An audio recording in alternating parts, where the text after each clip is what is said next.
श्री कृष्णाय नमः। श्री गोपीजनवल्लभाय नमः। श्रीमदाचार्य चरण कमलेभ्यो नमः।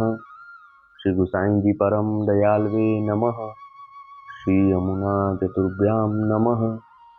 श्री गुरुवे नमः। श्री गुरुचरण कमलेभ्यो नमः।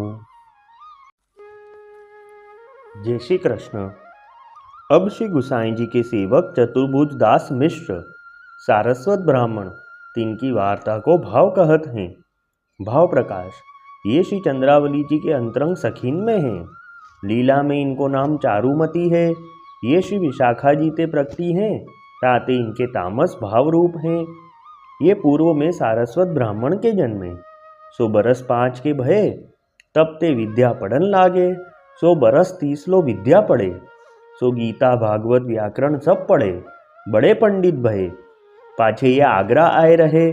सो बिरबल सो इनको मिलाप भयो। सो बिरबल ने इनको पंडित जानी अपने यहाँ राखे। सो केतेक दिन बिरबल के पास रहे। ता पाछे इनको पातशाह सो मिलाप भयो। तब ते ये पातशाह के वहाँ रहवे लगे। वार्ता प्रसंग 1। सो वे चतुर्भुज दास बड़े पंडित हते, विद्या बहुत पढ़े हते। इनको पातशाह सो बहुत मिलाप रहे तो। सो पातशाह जो कछु पूछतो, वाको ताही समय उत्तर देते। सो पातशाह इन पे बहुत प्रसन्न रहतो। सो एक समय पातशाह ने बिरबल आगे चतुर्भुज दास की बहुत सराहना करी। तब बिरबल ने कहो, जो ये तो मेरो चाकर हतो।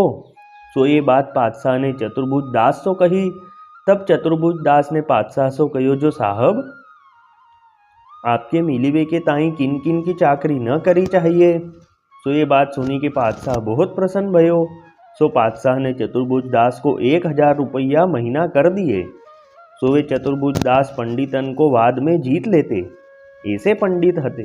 वार्ता प्रसंग 2। सो एक समय चतुर्भुज दास मथुरा में आए।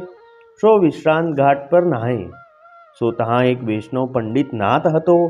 सो ताके आगे चतुर्भुज दास ने कहो, जो विद्या भागवतादि विधि यह सुनी के वह वैष्णव पंडित बोलियो, जो चातुरी विठलेशावधि। तब चतुर्भुज दास वह वैष्णव पंडित सो कहे, जो तुम मोको श्री विठलनाथ जी सो मिलाप कराई देऊ।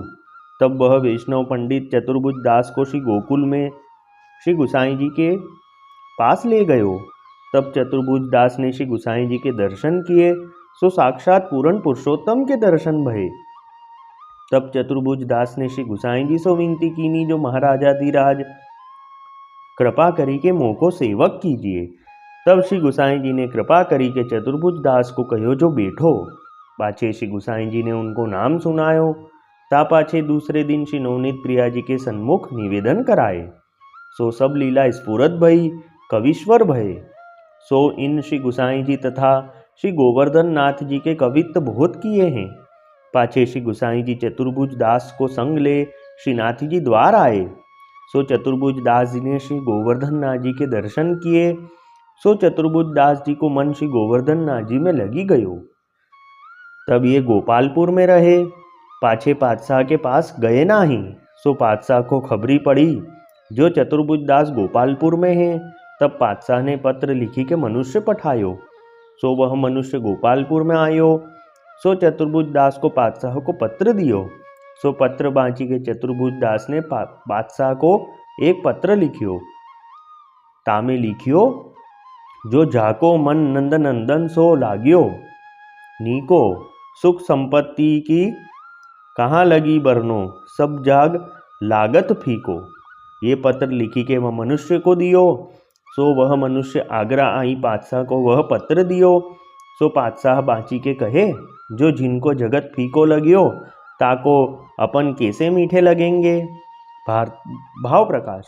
या वार्ता को भाव यह है, जो भगवान में मन लाग्यो, कब जानिए, जब सगरो जगत तुच्छ दिसे, सब में ते ममता छूटी जाई, एक भगवान के चरणारविंद में ही प्रीति होई।